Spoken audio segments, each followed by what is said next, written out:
Ayan, sinong mahilig dyan mag-gaming, mag-live streaming, ayan, magpa-sounds or magpa-music guys. Ayan, i-check out nyo na to guys, napakaganda nito, tingnan nyo naman guys.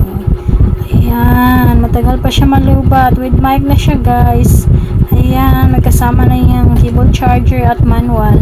Pero ano, hindi naman mahirap i-connect guys, makita kagad sa bluetooth mo yung ano niya, makunik mo na siya kaagad guys. Ayan, check out yun na mga idol, super ganda nyan. Ayan, worth the price naman guys. Ayan, ang ganda-ganda niya talaga guys, as in napahanga ako sa quality ng product na ito guys. Ayan, check out nyo na rin para ma-try nyo na. Ayan guys, ganun lang siya i-charge niya. Ayan, matagal naman siya malubat.